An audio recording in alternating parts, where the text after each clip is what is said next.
Buying tools can be expensive, especially when you're a new woodworker starting out and you're trying to build up your tool collection. Some things you can get away with buying used, but others you really better buy new. How do you know the difference? Well, let's take a look. Let's start out talking about the table saw. Not only is the table saw the most important tool in your workshop, but it's one that you can find a lot of used saws out there. Take a look on Craigslist or on Facebook Marketplace, and you'll find probably a fair number of table saws, especially a lot of old Craftsman table saws. Now, I personally have a warm place in my heart for those old Craftsman because that's what I learned on. My dad had one, and it was a very good saw. It wasn't a professional grade saw, but it was a good saw. So the thing to watch for, though, is making sure that you get something that's going to do what you want and it's not going to give you trouble. So let's look at a couple things that might be a problem. First of all, I'd avoid the little contractor's portable table saws that you set on a workbench. Now, there's nothing wrong with those saws, but if somebody's selling one on Facebook Marketplace or someplace like that, it's probably been used a lot and it's probably in pretty rough shape. It may not last well. So that's the reason I'd avoid it. Not because it's not worth having, but because buying a used one might be risky. The next thing you want to do is you want to make sure the thing works. Plug it in, turn it on, make sure everything runs like it's supposed to. Now, somebody may be selling one and say, hey, it doesn't work, and you're selling it that way. All right, that's fine. If they're selling it cheap enough, it's worth buying because you can fix it, right? Replacing a motor isn't that big a deal. They're a little bit expensive, so keep that in mind. But if you're getting a high-grade shop saw for $50, okay, so you got to spend $200 on a motor. Might be worth it, all right? Next thing to watch out for is make sure the bearings aren't shot. And this is pretty easy to do. What you do is you just get a hold of the blade and see if it's wobbling around. Now, you'll get a little flexion in there, okay? That's not what I'm talking about. I'm talking about the blade or the arbor actually rattling around in the bearings. If that's the case, you got a big maintenance problem to deal with. It's fixable, but you got to account for that in the price that you're paying. Is the fence good? Does the fence lock into place like it should? And when it does, is it stable? Does it move? Is it aligned with the blade? Is it parallel with the blade, or is it off? Now, if it's off, it can be adjusted, okay? But you want to know where you're starting from. Is it complete? Is everything there? Sometimes people will be missing a miter gauge. To me, that's not a big deal. I use a sled anyway, but it's something to consider. What kind of condition is the tabletop in? Now, a lot of old saws will be cast iron tables, and that's one of the reasons to buy an old saw, but they may be a bit rusty. Now, what kind of rust are we dealing with? If it's just surface rust, okay, you can clean that up and then cover the surface with oil, cover the surface with wax. I prefer wax, and that'll protect it. Not an issue, okay? But if it's pitted, now that we're talking something else. If it's seriously rusted, yeah, that's another issue. So look at the condition. Make sure you know what it is that you're getting and you're not getting taken to the cleaners. Next thing I'd like to mention is hand planes. Now, if you're a new woodworker, you may not be thinking hand planes are your top on your tool buying list. And I was the same way when I was a new woodworker as well. Looking back, I wish I'd gotten into hand planes much sooner than I did. There's so much you can do with a hand plane, and there's so much satisfaction in using one once you learn to do it right. But why am I saying buy old hand planes? Well, there's two reasons for that. One is there are hand planes that they used to make, you can't buy anymore. Like this one right here. This is a Stanley number 4. It's a scrub plane. And it's got a curved blade, which allows you to take off a lot of material quickly. So if you're trying to level up a board, let's say you've got some rough cut lumber that you got from the hardwood supplier or even from the sawmill, and you've got to clean it up. The first step is to take off all that rough, okay? And that's what this is for. It's also really good if you've got a board that's got a twist in it and you need to level it out. Now, nowadays we do that on the planer or we do it on a joiner, but if you don't have those tools, you can still do it with a scrub plane followed up by your handy jack plane, okay? Here's another one. This is a angled block plane, okay? Why do you want an angled one? Or they actually call it a skewed block plane. Well, that skew, that angle on there actually makes it cut easier, okay? So I happen to like working with this plane rather than a standard block plane because I find it easier to cut with it. So one reason is availability. The other is quality. Now, I'm not saying all planes today are junk, okay? This is a high quality plane right here. This is a number 5 made by Lee Nielsen, okay? They make very good planes. But by and large, there's a lot of planes that aren't the quality they used to be. I've got 2 Stanley Well, this one's a Stanley. I think this is a Stanley, but I could be wrong. Block planes. This is an old one made in about 1940, and this is a new one, okay? Quality of this one is much, much better, including having brass parts where this one doesn't. Both of them will do the job, okay? In that particular case, it really doesn't make that much difference. But if I look at these two planes, I realize these are really tiny on your monitor there. This is a 101, which is just a little, it's almost like a finger plane, okay? This is like something you carry in your shop apron to do a little quick cleanup if you need it. This one is made by Jorgensen, but it's made to the exact pattern of the original Stanley 101. It's a heavy cast piece, very nice in the hand, very effective. This is a new Stanley 101, and it's just stamped metal, okay? It's not made as well. Why? Well, manufacturers are trying to save money, so they're cutting costs.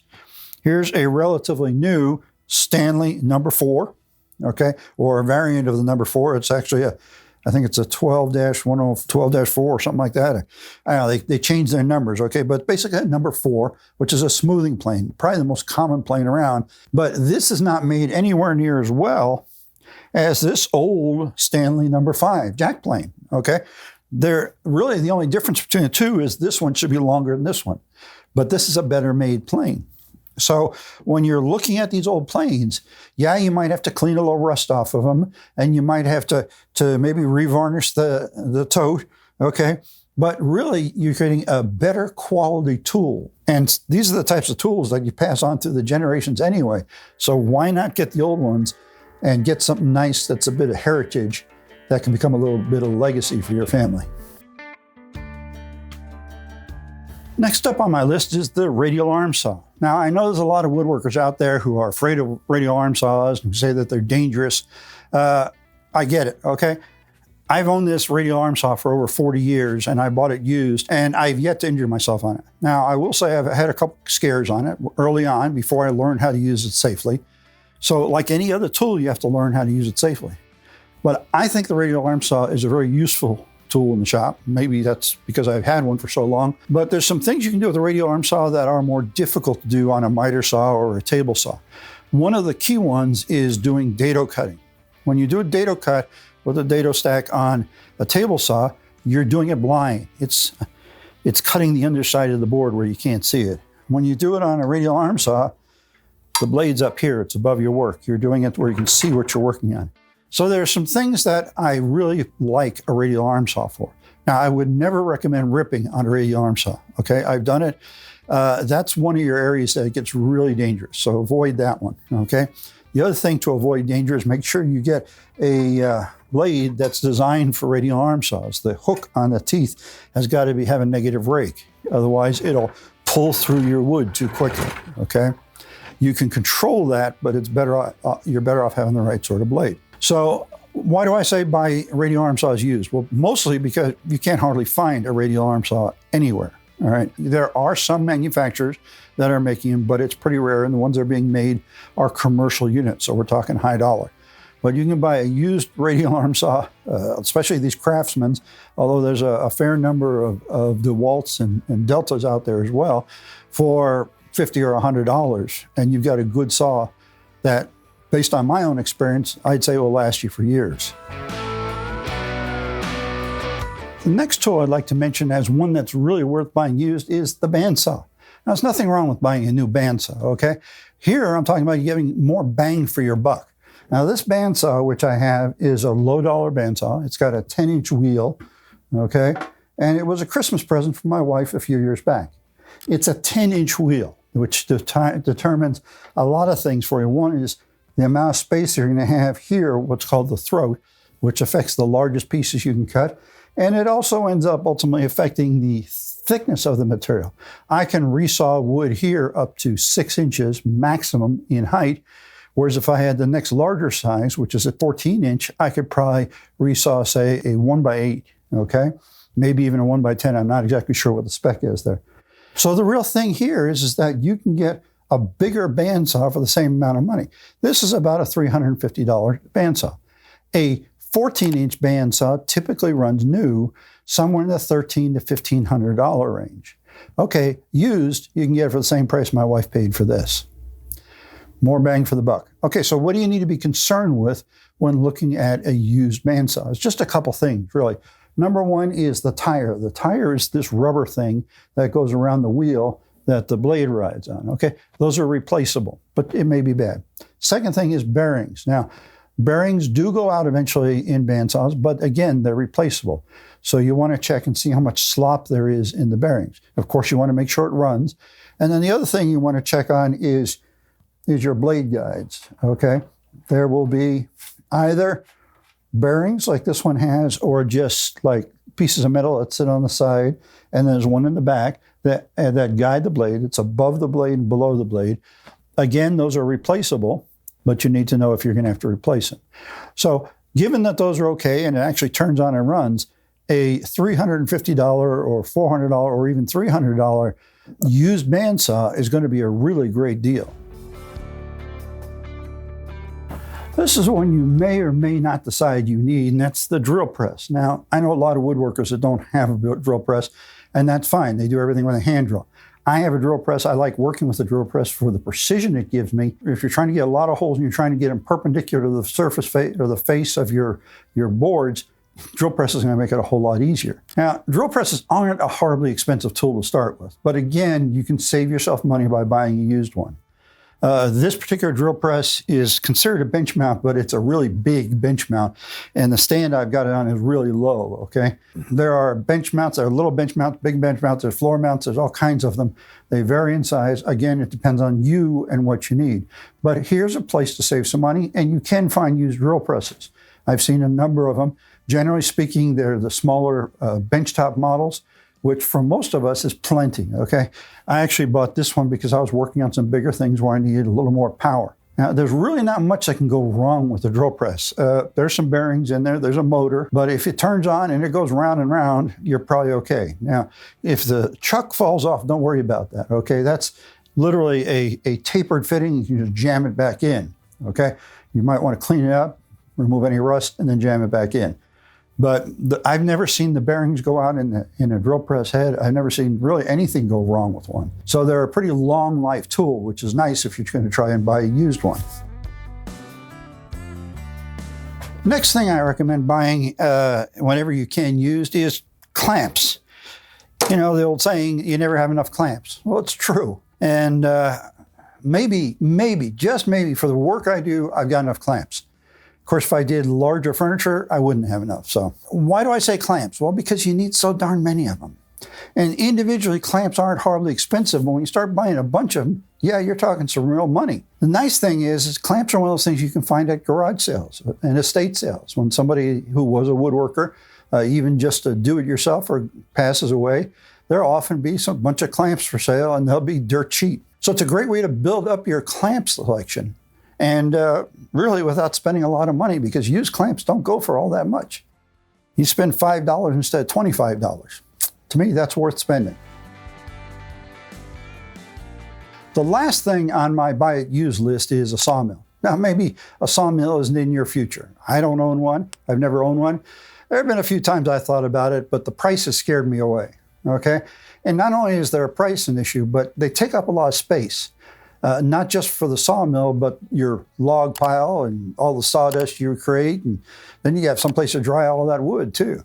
Now, I've got someplace to dry the wood, and I do have a big backyard, so theoretically I could do one. But sawmills are expensive, and they're also big time consumers. I have access to lumber or logs that I find people cutting down trees or storms knocking them down, where there's some logs that I could cut up. They may not be the best in the world, but it's lumber. And that's the thing. You see, I really don't have access to good logs. If I lived in the Northeast where I had access to walnut and maple, boy, my interest level would rise. But again, I'd consider buying a used one over a new one, especially for my first sawmill. And the reason for that is predominantly to save money. You know, if I buy a sawmill or you buy a sawmill, how do either of us know that that's what we're going to stick with? We may use it for a little while and say, you know, this is just too much work. I don't have the time for this. And if that's the case, having invested $3,000 or $5,000 in a sawmill is going to look kind of foolish. On the other hand, if you buy a smaller one and get it used, you can probably get it for about $1,500. That's still a lot of money, but it's a whole lot better than $3,000 to $5,000. And that'll give you something that you can work with, and it probably hasn't been overused. And you can try it out and see if that's what you want to do. Now, make sure it runs, make sure that the bearings are good, check everything out. But again, it's kind of like a bandsaw. And in fact, most of them are bandsaw laid on their side. So check the same thing you would for a bandsaw. Are the bearings shot? Okay. Are the tires good? Are the blade guides good? If those things are good, then you're probably good to go. And you just might find that milling your own lumber is the thing for you. Okay, so we've talked about 7 categories of tools that I recommend buying used if you can. Now I want to talk about a few things I recommend avoiding buying used. Always buy them new. And I'll give you some reasons for them. So I'm going to go kind of quick on this part because our real focus was the other part. First one is power miter saws. Now, there's nothing wrong with used power miter saws. The reason I say this is that miter saws have changed so much through the years that anything you find out there that's used probably is not going to be up to date. It's not going to have all the features that the newer ones are going to have. I had an old miter saw at one point in time, power miter saw, and it won't do anywhere near what this one will, even though it was technically a better brand, okay? So when you're buying an old miter saw, you're probably not getting all the features that you might need. So for that reason, I'd avoid it. Second thing is chisels. Chisels are a low-cost item. Even good chisels really aren't that expensive, okay? And when you buy used chisels, what you get is a whole bunch of chips and dings. That's what these all have in them. Now, I bought those intentionally because I needed them for an experiment. But normally I avoid used chisels or any other sharp blades like the plague, okay? Yeah, I know I said buy used planes, but somehow plane blades don't get chipped like chisel blades do. If you've got the appropriate grinding equipment to clean them up, yeah, you can turn them into good tools again. But is it worth the effort? Is it worth the effort? And then the third thing I want to talk about is used handheld powder tools. Now, this is a tricky area, okay? There's a lot of good tools out there. But the problem is that when you buy used handheld power tools, you don't know if you're getting a good tool or not. Now, this is an old circular saw that was given to me by a buddy, and it's worked well for me. But I've had a lot of used handheld power tools that just died. See, if they're used, they've been used, right? And that means probably used a lot. And it may very well be that they've been used to the point where they're reaching the end of their useful life. And buying that just means you're setting yourself up to buy another one. And I have to say, especially if they're low-cost tools to start with. Now, I've had a few exceptions to this, or maybe at least one. I've got a sander that I bought used because I was able to pick it up for $5, okay? And that was before I had a random orbital sander. I was using just vibratory sanders, little quarter sheet sanders. And I had 2, and this was an opportunity to pick up a third one for $5, so I bought it. And I had different grades of sandpaper, different grits of sandpaper on them. So, okay, it worked. And I used it for several years, and that wasn't a problem. But by comparison, a circular saw gets a lot more use, or a drill. People go through drills like crazy. Before I bought professional grade drills, cordless drills, I probably went through 6 or 7 drills through the years just because I'd wear them out. So when you're buying used handheld power tools, there's a good chance that somebody else has brought that close to being worn out. The fourth thing I want to mention, and it's kind of the fourth and fifth, is chainsaws. If you buy a used chainsaw, you're probably buying somebody else's problems. Because, chainsaws have 2-stroke cycle engines on them. Those engines can go bad, they can quit, they can develop problems. Now, I've never bought a chainsaw with a bad motor on it, but I've bought a lot of other things with bad motors on them, specifically lawnmowers, same sort of engine, bigger engine actually, weed eaters, generators. That's the other area I may want to mention. That was number 5 is generators. If you buy a chainsaw or you buy a generator, either of those tools, you're probably buying somebody else's problems with their engine. And you will spend money fixing it. Now, if you're a small engine repair guy and you know how to take care of it, more power to you. Go ahead and buy that used one. You're probably going to save yourself some money. But if you're not, then you have to pay somebody else to do that work, and that might get a little expensive. The generator I bought used, that I fought with trying to get it to run right, by the time I finally paid somebody else to fix it, I may as well have bought a new generator.